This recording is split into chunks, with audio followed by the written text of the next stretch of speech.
Hello, कैसे हैं दोस्तों। आज हम लोग कक्षा 12वीं का हिंदी विषय के मॉडल सेट 1 को सॉल्व करने वाले हैं। प्रथम सेट को आज हल करने वाले हम लोग कर पहला आज कर देंगे, उसका दूसरा तीसरा चौथा पांचवा बहुत ही जल्द कल परसों तक आपको अवेलेबल मिल जाएगा हमारे चैनल पर। इसलिए आप चाहें तो सब्सक्राइब कर सकते हैं ताकि आपको जैसे अपलोड करें आपके पास नोटिफिकेशन पहुंच सके।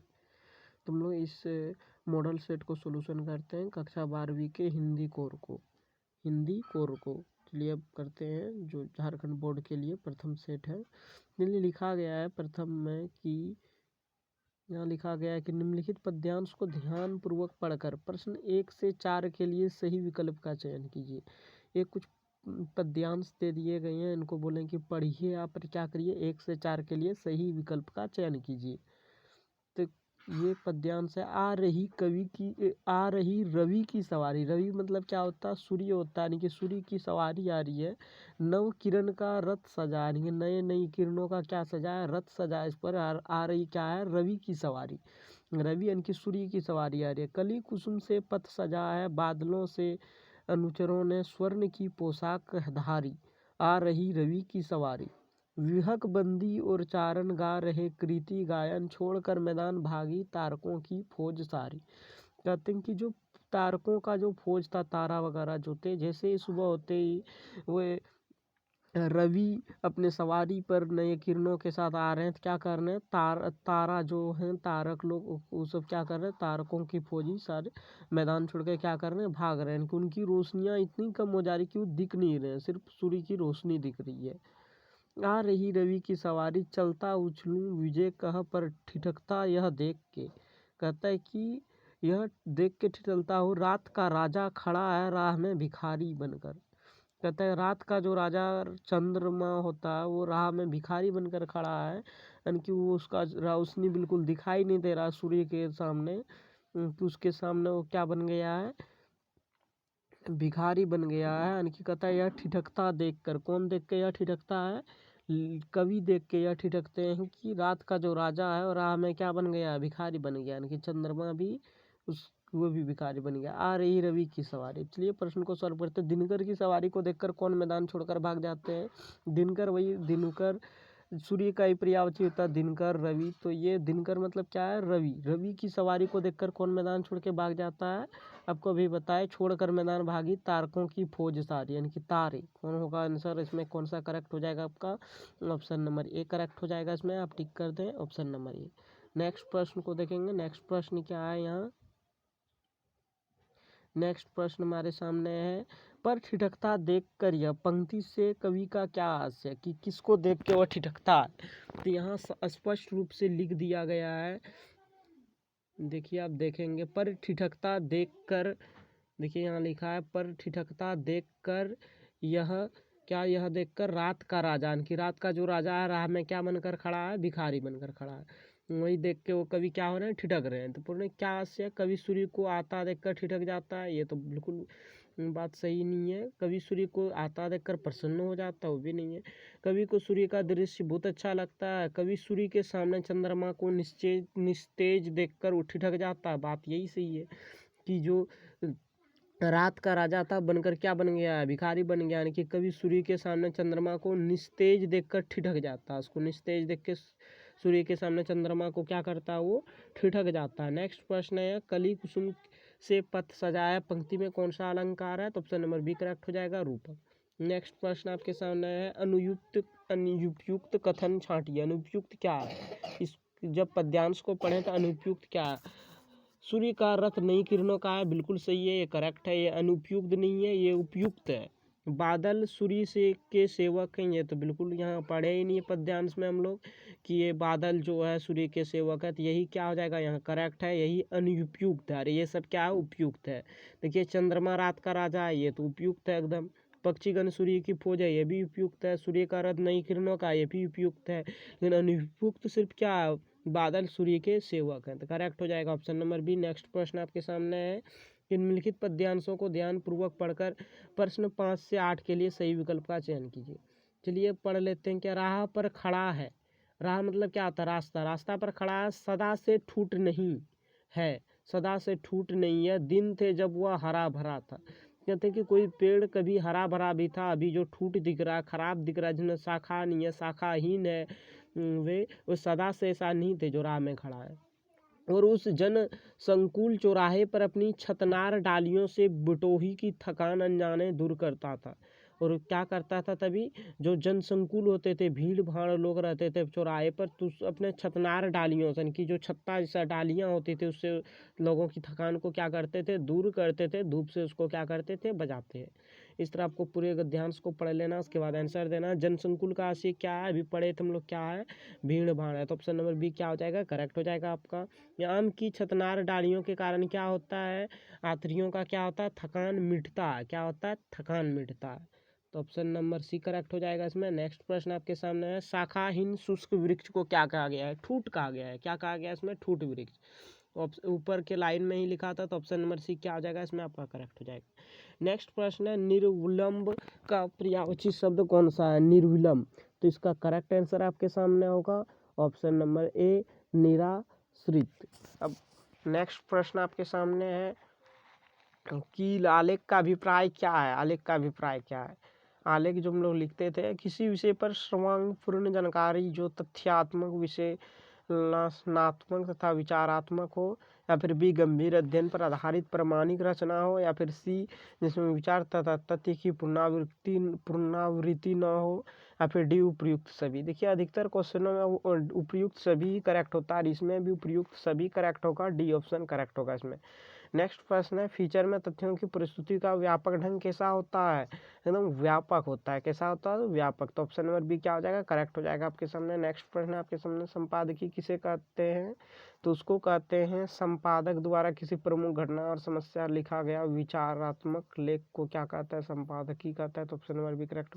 नेक्स्ट प्रश्न है, यहाँ संवाददाताओं के बीच काम का विभाजन आमतौर पर किस बात को ध्यान में रखते हुए किया जाता है, तो ये हो जाएगा आपका ऑप्शन नंबर ए करेक्ट, संवाददाताओं के ज्ञान और रुचि।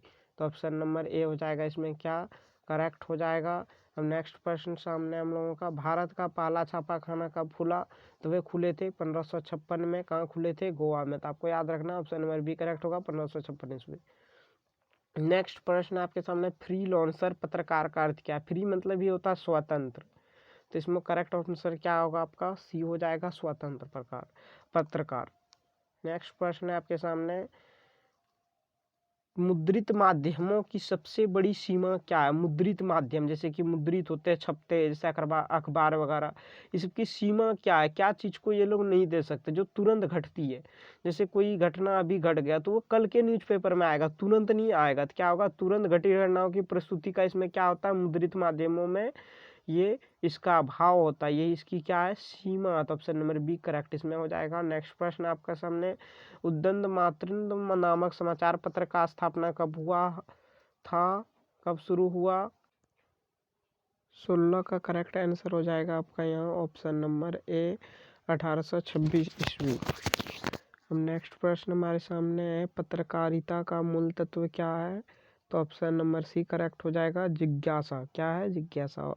नेक्स्ट प्रश्न को देखेंगे। नेक्स्ट प्रश्न है, पीटीआई क्या है, पीटीआई क्या है, समाचार एजेंसी है। तो ऑप्शन नंबर डी क्या हो जाएगा इसमें, करेक्ट हो जाएगा आपका यहाँ। नेक्स्ट प्रश्न है, निम्नलिखित पद्यांशों को ध्यानपूर्वक पढ़कर 19 से 22 तक की सही विकल्पों का चयन कीजिए। देखिए पहले ही 2-3 लाइन को पढ़ेंगे, मैं और जग और कहाँ का नाता, मैं बना बना कितने जग को रोज मिटाता, जग जिस पृथ्वी पर जोड़ा करता, वैभव में प्रतिपग से उस पृथ्वी को ठुकराता। तो ये पहला ही कविता था, आत्मकथा उसके वे हैं। तो कवि स्वयं को शेष संसार से अलग मानते हैं, क्यों मानते हैं, वह धन संग्रह वैभव के पीछे नहीं भागता है, और दुनिया क्या करता है, धन संग्रह या वैभव के पीछे भागते हैं। तो ऑप्शन नंबर क्या हो जाएगा, बी करेक्ट हो जाएगा। कवि स्वयं को शेष संसार से अलग इसलिए मानता है क्योंकि वह धन संग्रह या वैभव के पीछे नहीं भागता है। तो ऑप्शन नंबर बी क्या हो जाएगा, करेक्ट हो जाएगा इसमें। नेक्स्ट प्रश्न है आपके सामने, कवि अपने आप को किस तरह से खंडहर का स्वामी मानते हैं।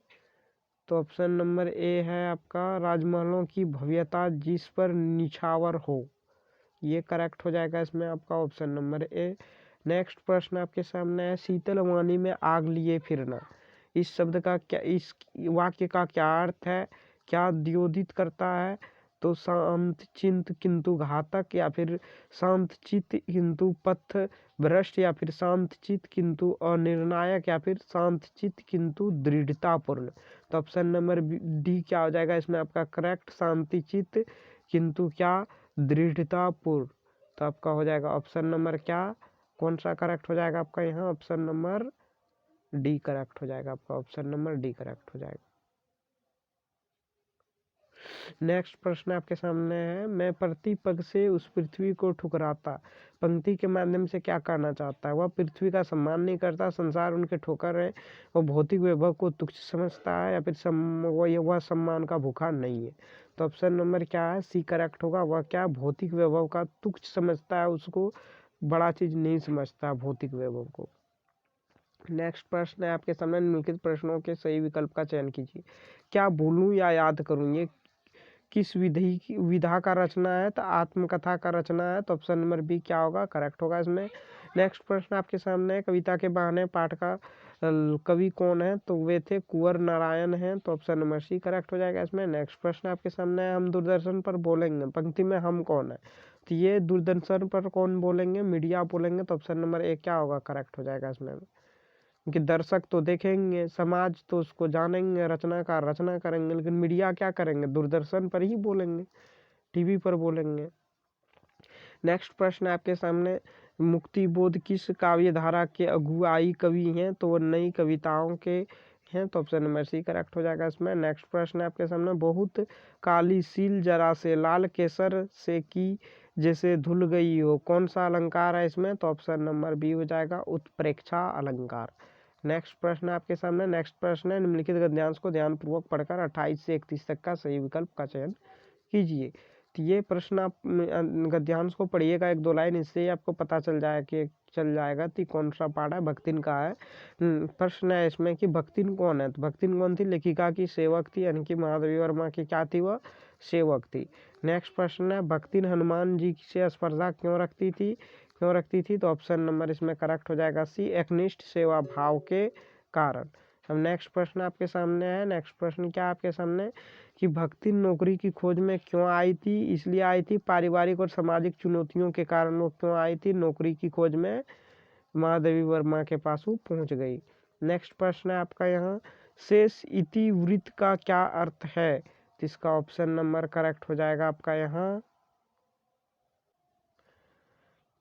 तो क्वेश्चन 31 का करेक्ट आंसर होगा ऑप्शन नंबर डी, संपूर्ण वर्णन। अब नेक्स्ट प्रश्न हमारे सामने कि भक्ति में कौन सा भाव क्या था, प्रबल था? तो कौन सा भाव प्रबल था? वे उसमें स्वाभिमान का भाव क्या था, प्रबल था। तो ऑप्शन नंबर बी करेक्ट हो जाएगा।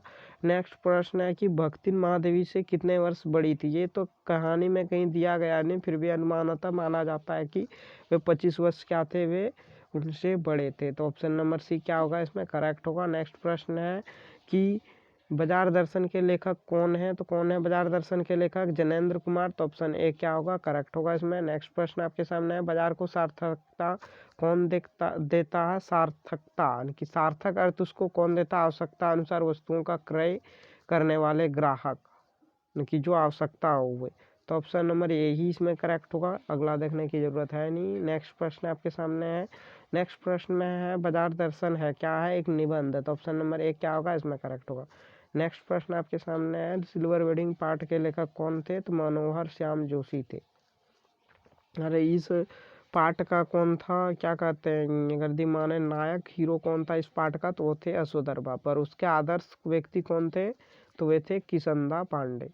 तो नेक्स्ट प्रश्न आपके सामने है, सिल्वर वेडिंग पर भूषण ने अपने पिता को क्या गिफ्ट किया था? तो ऊनी ड्रेसिंग गाउन गिफ्ट किया था। तो ऑप्शन नंबर क्या होगा इसमें आपका correct, option number D correct हो जाएगा। नेक्स्ट प्रश्न आपके सामने है, सिल्वर वेडिंग कहानी के कथा का नायक कौन है? तो नायक कौन है अभी बताया आपको, यशोधर बाबू। तो ऑप्शन नंबर ए करेक्ट हो जाएगा इसमें। नेक्स्ट प्रश्न आपके सामने है, जो हुआ होगा जुमले में कौन सा भाव निहित है? तो इसमें है अथा स्थितिवाद, ए बी निर्णय की स्थिति, या फिर सी द्वंद्व का भाव, या फिर डी ये सभी। तो ऑप्शन नंबर डी करेक्ट हो जाएगा, ये सभी। तो ऑप्शन नंबर डी यहाँ सही हो जाएगा। मैं आशा है कि आपको अच्छी तरह सारे प्रश्न समझ में आए होंगे। जल्द ही सारे सेटों का सोल्यूशन आपको हमारे चैनल के माध्यम से प्रोवाइड करा दिया जाएगा। आप चाहे तो हमारे चैनल को सब्सक्राइब कर सकते हैं, और अच्छा लगा हो तो लाइक कर दिए, नहीं अच्छा लगा हो तो डिसलाइक जरूर कीजिए। Thank you for watching this video. धन्यवाद।